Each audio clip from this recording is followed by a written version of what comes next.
O senador Plínio Valério se manifestou sobre ações do Ministério Público que se opõem às obras de recuperação de estradas na Amazônia. O senador disse: "E os que apontamos aqui, que ficaram escondidos e calados enquanto amazonenses morriam porque o oxigênio não podia chegar em Manaus a tempo, reapareceram. Ações judiciais de procuradores confortavelmente instalados em seus gabinetes tentam parar as obras de recuperação da BR-319.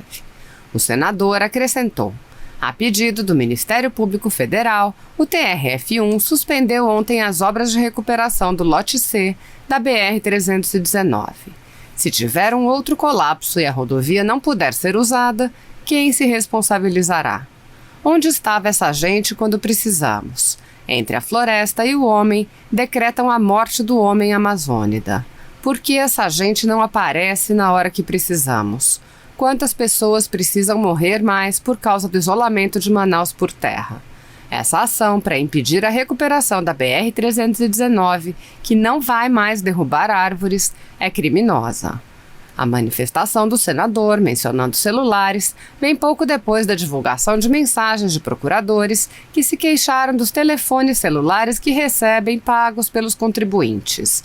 Os procuradores, que receberam iPhones SE no valor de R$ 3.600, consideraram que os celulares seriam uma esmola. Veja a manifestação do senador Plínio Valério. Vejam só por que eu combato essa gente e chamo de hipócritas, esse pessoal que lá fora vive bem, né, mas não quer que nós, brasileiros, particularmente nós da Amazônia, possamos usufruir dos nossos bens naturais, né, sempre lá nos instigando a não permitir estrada, não permitir nada. Olha só, um iPhone, por exemplo, né, um aparelho de iPhone, ele pode conter 0,034 gramas de ouro, 0,34 gramas de prata, 0,015 gramas de alumínio, 25 gramas de cobre e sem contar o plástico, o vidro, né, e que a gente chama de terras raras. Isso é outro tipo de minério. Parece pouco, né? Mas olha o dado de 2019 aqui. Foram vendidos no mundo 341,4 milhões de smartphones apenas no segundo semestre de 2019. Já teve mais 2 semestres de 2020, agora tem. São hipócritas ou não são? Esse pessoal que nos combate, que não nos permite evoluir, não larga o seu celular, não larga o seu laptop, viaja de avião e ar-condicionado. Por isso que eu chamo sempre e continuarei chamando de hipócritas. Eu queria então passar para uma seguinte pergunta do coronel Nilo Sérgio de Lima Barros e Silva, do Sistema de Defesa, Indústria e Academia de Inovação, CISDIA.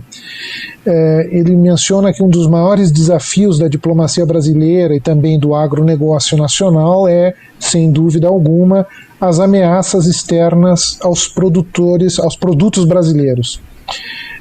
Existe uma coalizão de ambientalistas, produtores agrícolas e políticos que criticam ferozmente o agronegócio brasileiro em países europeus e na América do Norte.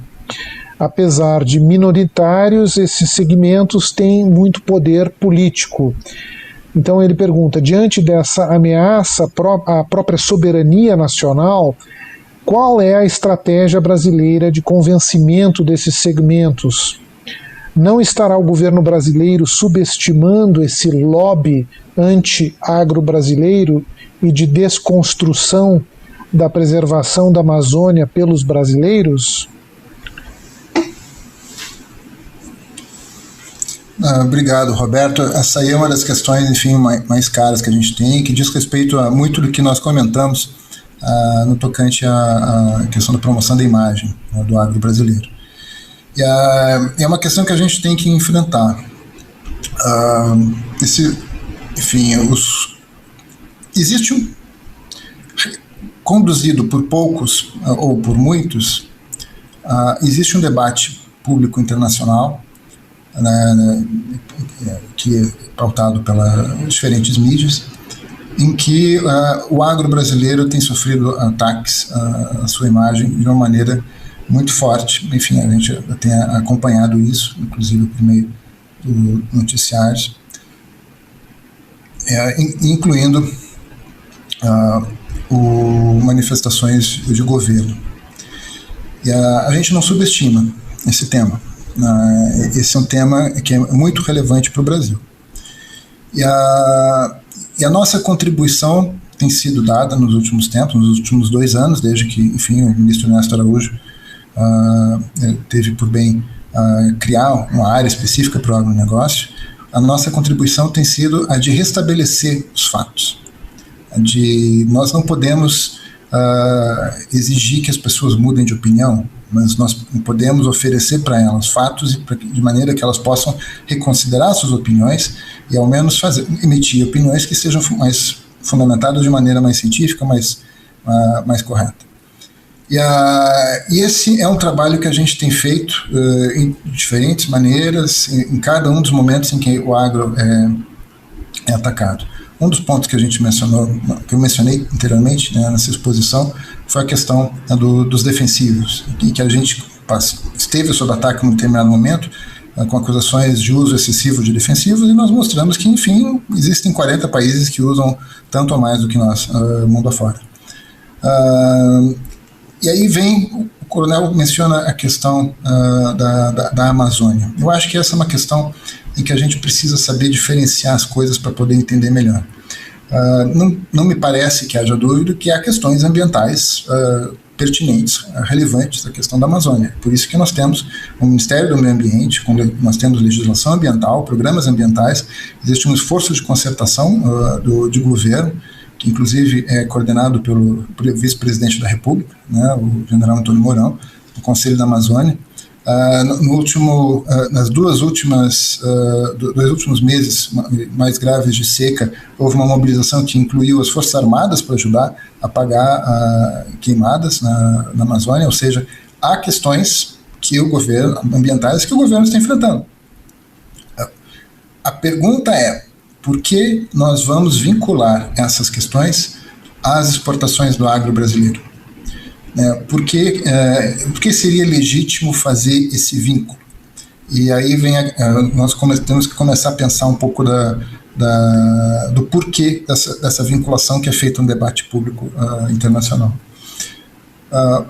Ponto que a gente vai levantar. Vários dos produtos exportados pelo Brasil não têm nenhum tipo de desmatamento envolvido e estão muito longe da Amazônia. O Brasil é um tradicional exportador de café. A produção brasileira de café está concentrada no sul de Minas Gerais e no Espírito Santo. Não há desmatamento e estão a milhares de quilômetros da Amazônia. O suco de laranja brasileiro é produzido em grande medida no estado de São Paulo. Nós controlamos 75% do mercado internacional de suco de laranja. Não há vínculo com desmatamento ou com a Amazônia. Mesma coisa a gente pode dizer em relação ao café brasileiro. O café brasileiro eu acabei de falar. Mas em relação a outros produtos brasileiros tradicionais, açúcar, boa parte das exportações brasileiras vem do Nordeste brasileiro, da costa do Nordeste, a outra parte vem de São Paulo. Nenhum tipo de vinculação. A soja brasileira, grande parte da soja brasileira que é exportada vem do Mato Grosso do Sul, Mato Grosso, Goiás, enfim, a centenas de quilômetros da Amazônia. Qual é o vínculo? Qual é o vínculo com a questão da Amazônia? Eu acho que a gente até pode pensar um pouquinho, acho que merece um pouco mais de detalhamento a resposta para essa pergunta. Veja aqui a questão, as duas acusações que a gente mais costuma sofrer em relação à Amazônia, que está havendo desmatamento para a produção de soja e para a produção de carne bovina. No bioma da Amazônia, existem, no território equivalente ao bioma da Amazônia, existem apenas 3 estabelecimentos habilitados a exportar carne bovina. Estão todos no norte do estado do Mato Grosso. Pois bem, esses 3 estabelecimentos assinaram termos de ajustamento de conduta junto ao Ministério Público, pelos quais eles se comprometem a não trabalhar com carne bovina produzida em terra desmatada recentemente. Ou seja, são apenas 3 estabelecimentos, ou seja, é um volume de exportação que é muito pequeno comparado com o total do Brasil, com o resto do Brasil, mas são justamente 3 estabelecimentos que se comprometeram a apoiar o combate ao desmatamento. Você tentar puni-los, prejudicando as exportações brasileiras de carne bovina, né, por causa de desmatamento, significa que você estará punindo aqueles que estão comprometidos e atuando contra o desmatamento. É uma coisa que não faz sentido. Outra questão, a produção de soja na Amazônia. Enfim, a soja que é produzida na Amazônia, existe produção de soja na Amazônia, mas é uma produção ínfima, uma produção pequena, muito pequena dentro do cenário brasileiro. E até mais importante do que isso, eu acho que é importante mencionar que existe a moratória da soja.